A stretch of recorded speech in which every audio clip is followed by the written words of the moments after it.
I have always loved working. It started on a farm in Marion, where I learned to drive a tractor at the age of 8. Okay? Even though I love working, I found early on that a career in farming was just not my calling. Okay? I didn't like farming. And of course, my opinion about farming is different today because I'm an adult, but back then, no farming for me. Back then, what I saw farm work as, it was a major challenge. The work was back-breaking all the time, if you don't know anything about farming. So my promise to my parents at that time was I would get an education so that I did not have to work on the farm. So that's where it started. Now, let's fast forward to graduation time and the need to choose an institution of higher learning. I had 2 choices. One was out of state, and the other one was in-state, and it was very close to home. And that institution is presently known as Francis Marion University. So it was at that point in my life that I made a life-changing decision as far as I was concerned without even knowing it. The school that I chose shaped my life in many ways.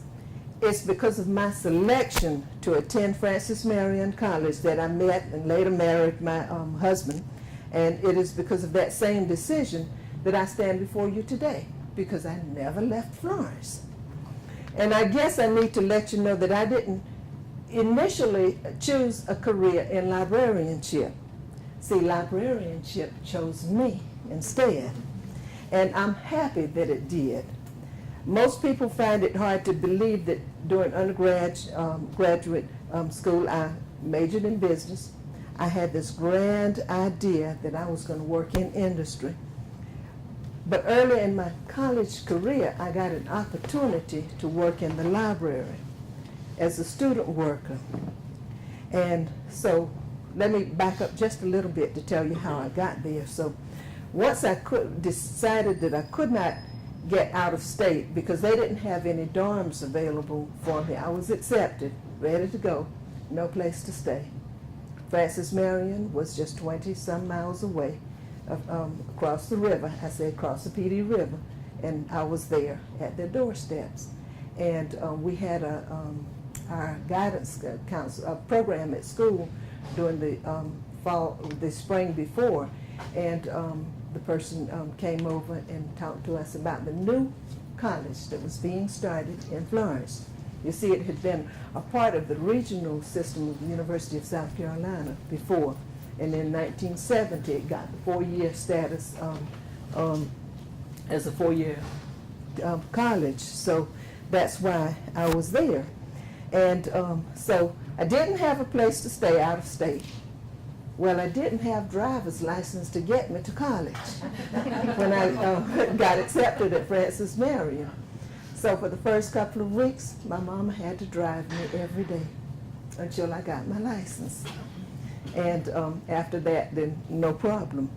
So, but how I got to be a student worker in the library, our library was very small because it was a new institution starting, and we had about 18,000 volumes in the library. That was it, okay? So it had a lot of building was going on. We didn't have a large space for the library, but the library was one of the first buildings that was going to be built on that campus. So one day I was in line waiting with someone who was getting funding for school, and it was federal funding, and got asked if I was interested in applying for federal funding, and I said, well, yeah, you know, didn't even know what federal funding was at the time. But that carried me through college, and I got the opportunity to work in the library, and that's when my, tenure, there started. So then, when I finished my coursework at Francis Marion, it was in December. So are there job opportunities in January most places? Not hardly. So what I decided to do, I was working part-time, and then I got encouraged by different ones to seek employment in the library. And I'm saying, nah, they wouldn't hire me because I'm a graduate of this institution. And, but I did get hired.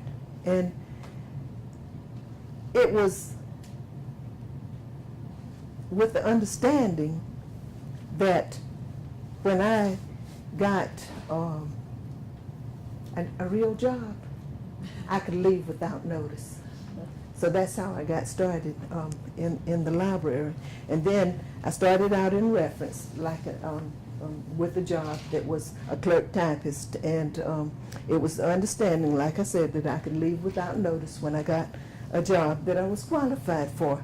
So what happened was I had the good fortune to land where I would be for a long time, even though I started out as a clerk typist. After 6 months in reference, I got the opportunity of a lifetime, and I call it my opportunity, the job of a lifetime at that time, because I landed a job in acquisitions department, and acquisitions was, you know, in the tech services area. And it was like I began to sing to myself, you know, later on, you know, there's a song that says, I found my true love, I found my true work love there. And so I take ownership of the library that I serve in. And I had good mentors, and I know you talk about mentors all the time. And they were the original director of that library there at Francis Marion. And the person who I went to work for in acquisitions and they had all come from, incidentally, from the University of South Carolina. And I had two really, really important mentors. One was the person, Miss Means, who was the head of that department, and my immediate past dean of the library, Paul Dove.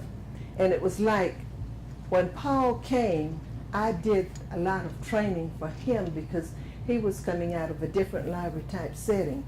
But what is very important when you're working in any kind of setting is for you to be able to don't worry about what kind of job you have or what somebody else is doing.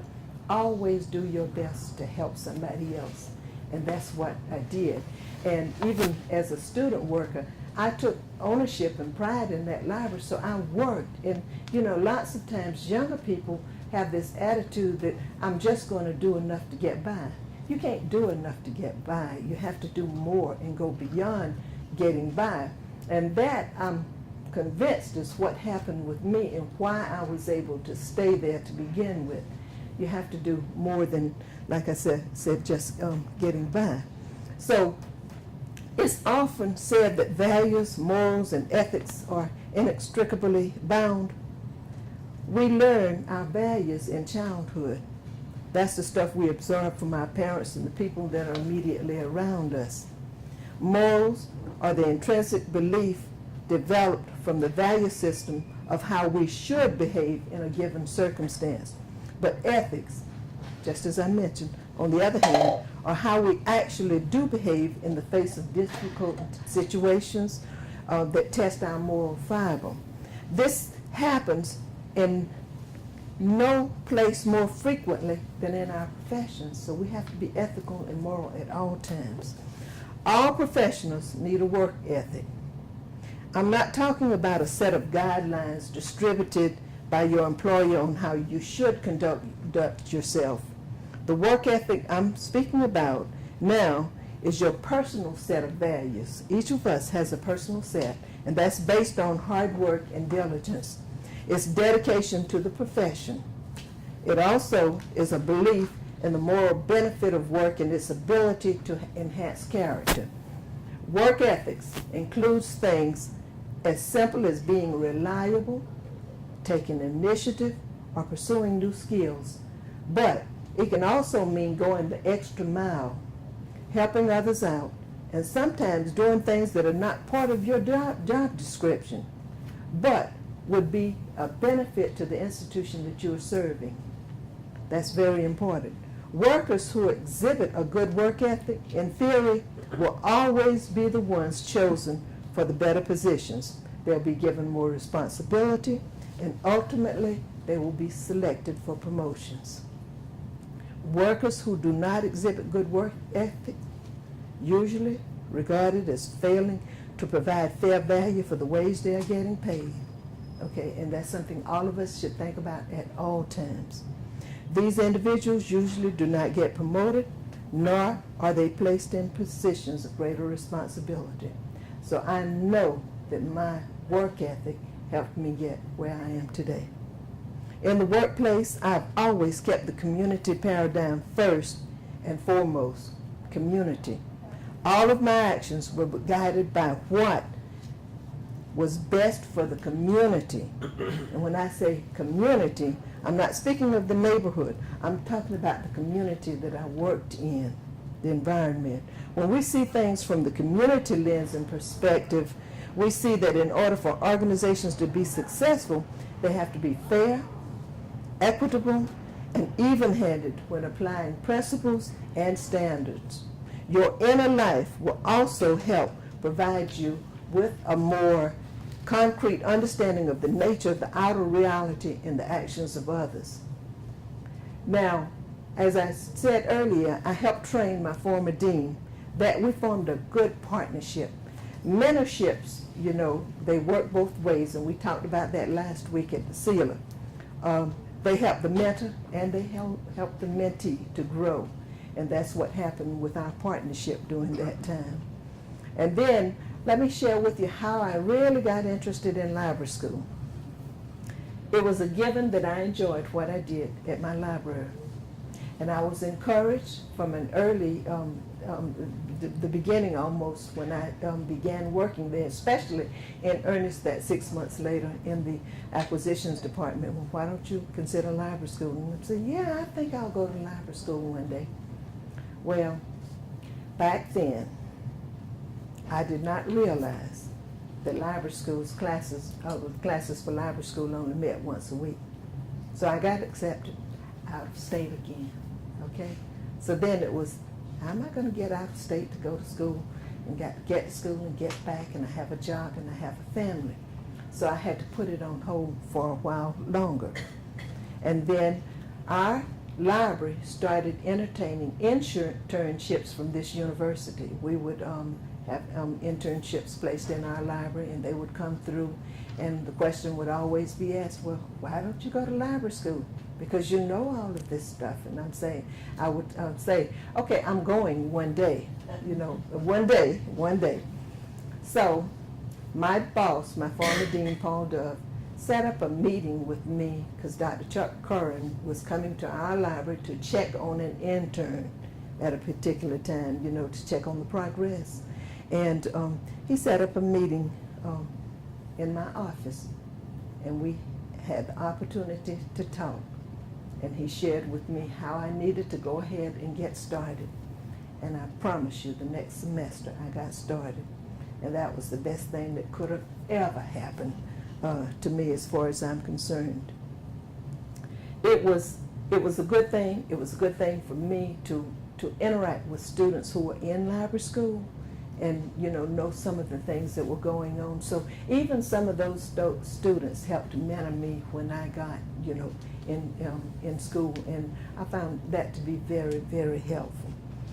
So what I ended up doing was working on a degree, working full-time, and having full-time family obligations. Okay? That was no easy task. But like I said, I had mentors. They were both professionals and former students of the library school programs. That helped. I also had a very, and I share this all the time, supportive husband at that time, because at that time, he actually took control of helping out with the children. You know, before it was always left to me, but he actually would pick them up and he would feed them. He would have food ready for me when I got home, because sometimes I would come to Columbia and it would be late in the evening when I got back. And some of the food was very interesting. That's all I have to say about that. But these were all challenges, and I had good people that worked with me and allowed me to make up the time that I missed in work and then, continued to go to school, and that was good. So there were challenges, but perseverance helped me overcome those challenges. And I thought it was very important to align myself with professionals, and we talked about this a little bit earlier. John Cotton Dana was a librarian at large, and he once said, "It seems evident enough from all that has been said that the old type of library must modify itself in accordance with the new needs which the evolution of knowledge and the growth of print have created. Aligning oneself with other professionals can be challenging for those who are not used to seeing things from more than one perspective. However, it is paramount to success in the profession where clarity, credibility, and consistency are pivotal.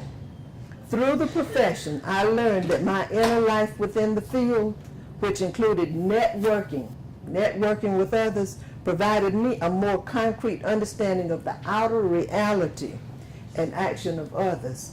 In simple terms, my collaboration and articulation with other information professionals better prepared me to create a cohesive communication framework type setting when necessary, and it provided me with a more clear and compelling understanding of my role and the value of information professionals. You have to work with others profusely to glean a better understanding of your own experiences, and you have to be able to learn to grow from them personally as well as professionally, so working together. I learned over the years that questions asked with sincerity, you have to be sincere, will always elicit a thorough, well-intentioned response from an individual who is well seasoned in the area of what you are seeking or where you are seeking information from. So that's very important. Now, I became active in the state's professional association even as a staff member. And as a student, I volunteered wherever necessary, and I'm sure all of you have been told that and how important that is. This is very important because it opened doors for me. It could do the same for all of us at any given time. You never know where the opportunity is going to be. Also, volunteering at conferences, it is very important because you get to network with other people, other students, okay? Networking enables you to understand your skills as well as those of others in similar jobs, and offers you the opportunity to share stories on what you do in your organization and learn what others do in theirs. And you take those same kind of learning back to your organization and you enhance what's going on there. Okay? Comparisons always are good and can be made. And this can only improve what you have to offer in your workplace when you get to that point. And then I thought about something else that is always, and we should take this very seriously, because it's very important to prove yourself, to show your worth. A good work ethic enables you to shine in whatever you do. Being disciplined demonstrates your dedication and showcases your knowledge base as you perform daily tasks. It's very important always to go the extra mile. A truly dedicated person always goes extra miles, even without realizing it. Sometimes I would think about myself when I was working, and I didn't have to do it, but I would get to work early because in my early marriage, we only had one car. So my husband would drop me off at work half hour to 45 minutes early, and he would go on 10, 15 minutes down the road to his work. And so I could have just sat around and did nothing when I got there. But you know what I would do? Go to work. So when my boss would come, sometimes, and I found later, she would be looking for me because I think she thought I was goofing off. But I would be hard at work in another area of the library.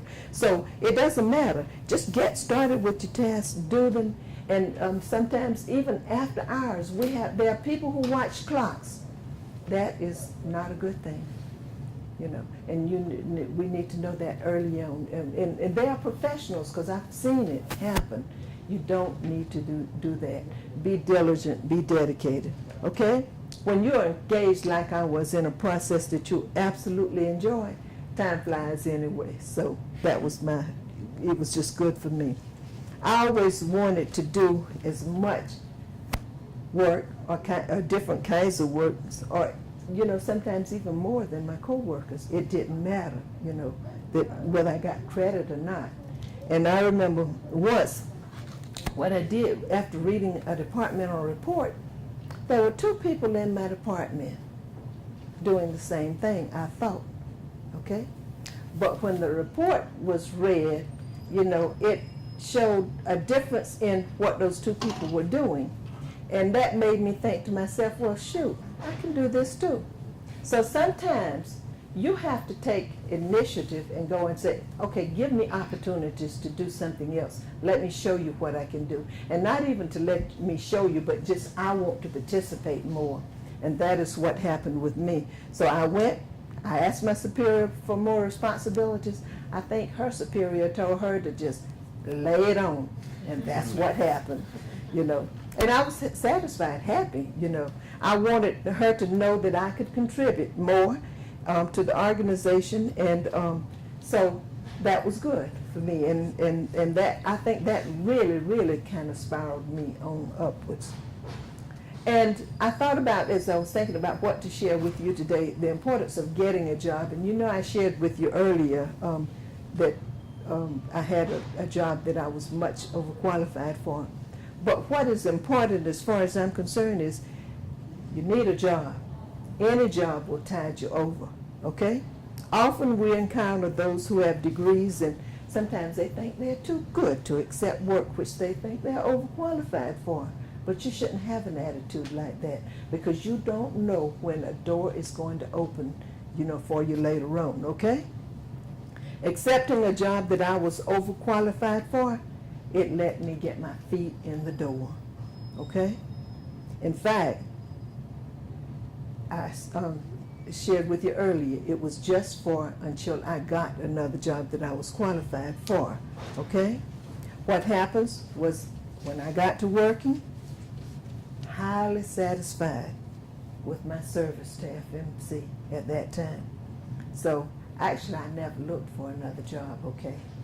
So, at that, it was because I was satisfied, but I was growing still, and there were opportunities still for growth, okay? That 6 months later on, a lady had to leave because she didn't have a babysitter to keep her children. It opened a door. Suppose I had not been doing what I should have been doing when I had the other job for the 6 months. The opportunity wouldn't have been there, okay?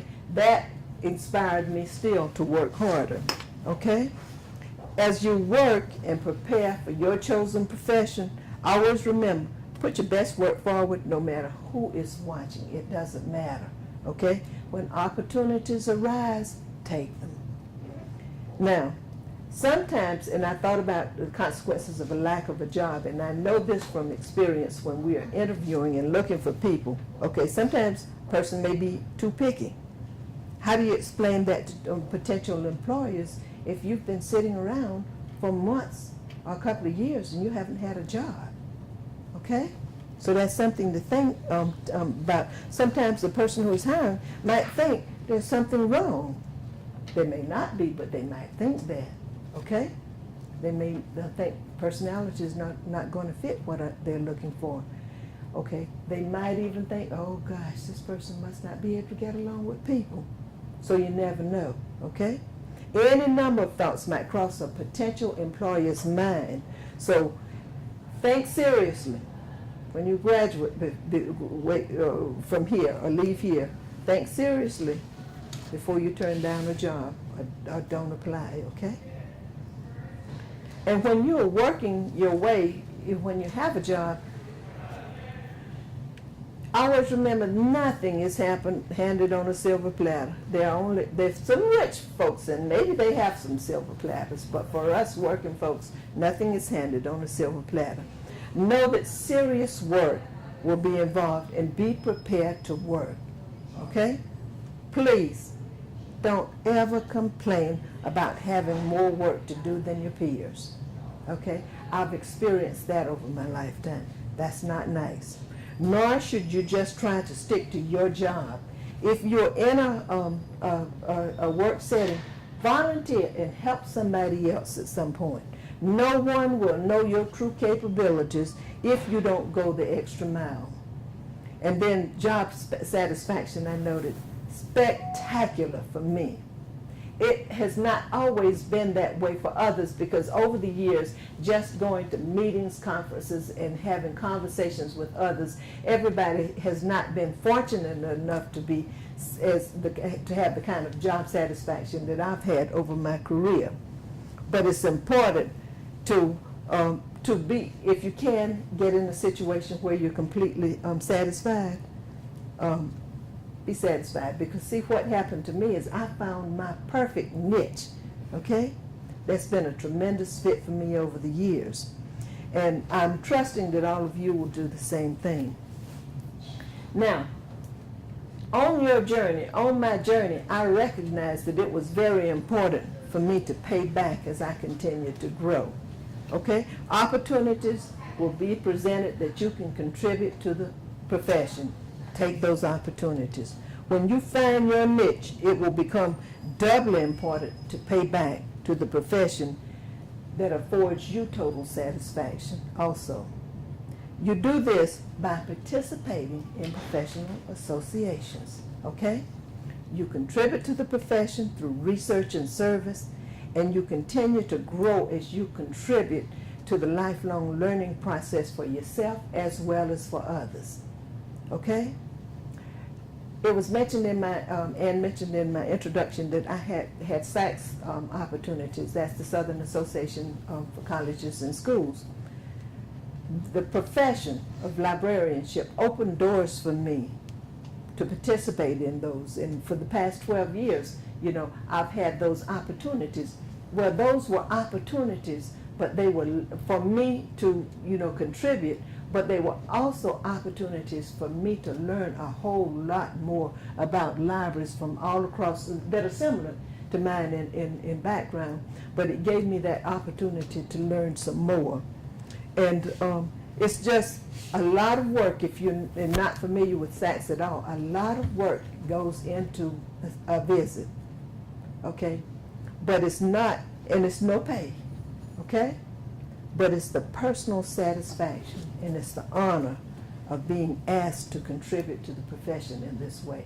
So think about that. So sometimes there are no monetary benefits except the hotel room and you know, food, but opportunities to grow, opportunities to meet others in the profession, see what they're doing, and then opportunities maybe some other time if you want to make a change.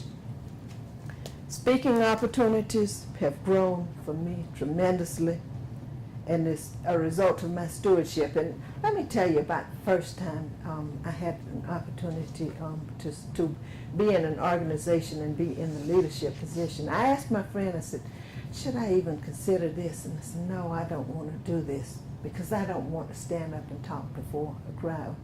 And she says, yes, you need to do this because you will get more experience with this, and then you'll be calmer and you can stand up, and maybe you can, you know, at some point get to where you are comfortable speaking before a crowd. Well, that has happened to me, but you're always, as a speaker, you always are afraid that something is going to go wrong. You're going to forget something, a name or something, but you still prepare, and it's very important to prepare. Librarianship has opened doors for me because anytime I'm speaking, even in community type settings, affairs or whatever, it gives me the opportunity as the librarian, my background in that, to do the research and then know where to go from there. So it helps continually develop a person, and that's a good thing too, okay? And then service to the profession and serving on committees. And sometimes I ask myself, why am I doing this, you know? But it's very important, because if I was not doing these things and did not have this background, do you think I would have been asked to serve as the dean of the library? I don't think so, no. But it gave me more opportunities to do other things and to get me into a position where I needed to be, at this given time. Okay? Committee work further develops you as a person. It further develops your leadership potential. And leadership is very, very important. Okay? So now I want to share with you some of the leadership principles that have inspired me and that can inspire you to excel, and you can ensure that you become determined to lead, okay? And this is from different researchers over the years that I've pulled together. And I ask the question, what is leadership? First of all, it's a process of social influence in which one person can enlist the aid and support of others in the accomplishment of goals and objectives. Now, of course, there really is no standard definition for leadership. There are no single characteristics that are so paramount that we recognize them right away. However, there are certain implications that are essential and unique to leaders. All of us should have them. One key point that I need to make at this point is to distinguish between leaders and managers. Okay? Managers are appointed from above by senior management or CEOs. Leaders are appointed from below by their followers. In order to be a leader, you have to have some followers. Okay? Therefore, it's essential for leaders to offer others a cause, a direction, or some kind of objective that is interesting, attractive, or satisfying enough for others to wish to follow. So you have to think about that. And we often ask ourselves, is leadership created, or is it defined by giving someone a job title? The answer is simply no. It is defined by the individual's qualities, the skills, and how a person uses those qualities and skills. It's when others recognize these attributes that they choose to willingly follow. Okay? So I asked myself a question then. Is leadership born or is it made? There are people who seem to have the innate ability to motivate others towards work, a goal, or an objective. These people are naturally endowed with more attributes of leadership than others, but I believe that people can learn to become leaders by concentrating on improving certain or particular leadership skills. For example, when I told you my talking in public service in public began in way before your time. Most of you were born in the 70s, and I shared with you, what we did, how I got started with my other organization. And this is a quote. John Kenneth Galbraith, I hope I'm pronouncing it correctly. He said, all of the great leaders have had one characteristic in common, and it was the willingness to confront unequivocally the major anxiety of their people in their time. And this, and not much else, is the essence of leadership. So then I went on and I thought about leadership, and I thought about, okay, what are some key components of leadership? Okay, leadership, and all of us know that it's about making things happen. You have to have a plan of action, okay? And you've all heard the saying, if you keep on doing what you've always done, then you'll always get what you've always got, okay? Leadership is about making effective changes when necessary, even in spite of the perceived obstacles that may challenge your ability to be persistent. If you want to make something happen with your life, in school, in your profession, in your community, do it, okay? Value persistence, but always show compassion for others. Therefore, persistence for your cause should not be gained at the expense of others, okay? Listen and understand an issue, then prepare to lead. Listen first, then try to lead. Time and again, we've all been told that God gave us 2 ears and 1 mouth for a reason. This means we should seek to understand by listening rather than be understood sometimes through our talking. Listeners should always listen first to the issue of the problem, then try to solve the problem. So then, another question or challenge for a leader is trying to answer a question that everyone in the organization wants an answer to. Question is, where are we going? Next question, how are we going to get there? The next question, well, what is my role? Okay? The more clarity of answers for each of these questions, the better the results. A leader should always master the goals that will allow you to work anywhere in today's dynamic business world. So you have to be knowledgeable. Okay? Jobs, missions, titles, and organizations will come and go because of the dynamics of business, meaning business is always changing, and we know that. So one shouldn't focus on his or her goals on any one of these. Instead, you should learn to master 4 skills that will allow you to work in any workplace, and that's where all of us should be, okay? First of all, the ability to develop an idea and to effectively plan for its implementation, to execute second to none, and to achieve superior results time after time again, okay?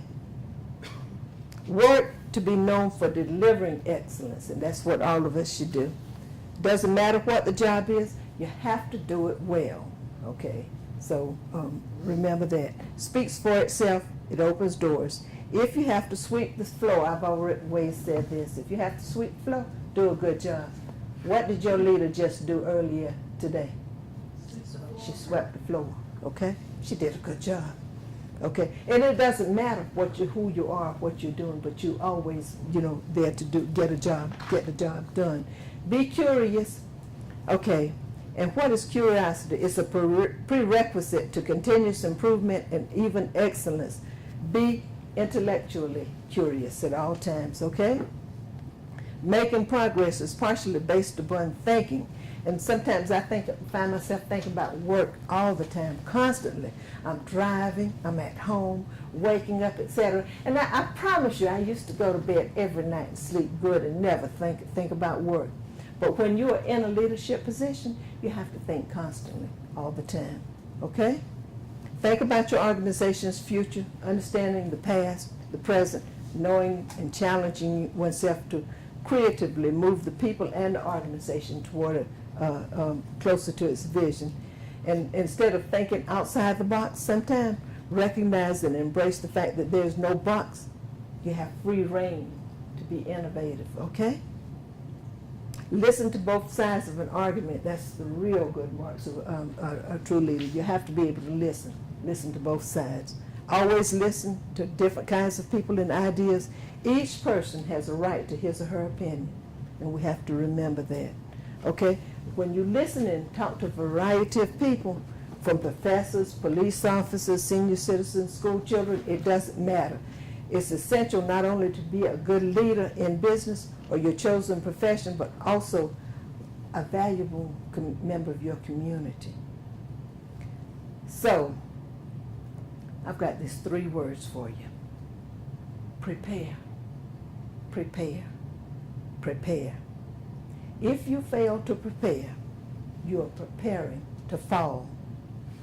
If one truly has prepared and something goes wrong, then the strength of the rest of what you have done or prepared will usually make up for this something, make it easier to handle for you without a crisis or a panic.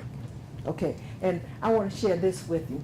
And this happened, and I've shared it before lots of times, but one day I was riding down the highway and I was listening to a Tavis Smiley radio commentary. And he said, in one of his commentaries, he referenced he talked about the importance of preparation, and he referenced the Williams sisters, Venus and Serena, and he attributed their success to the preparation that was inspired by their father. And so the key always is preparation.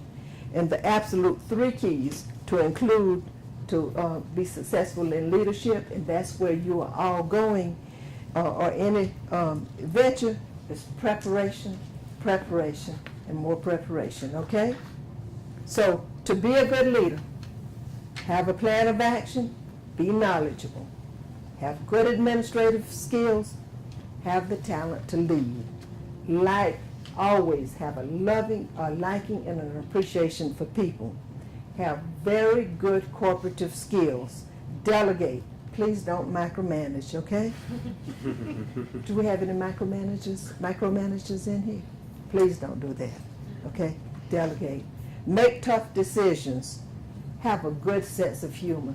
And I always, when I think about that, be able to laugh at yourself. And I laugh at myself lots of times, okay?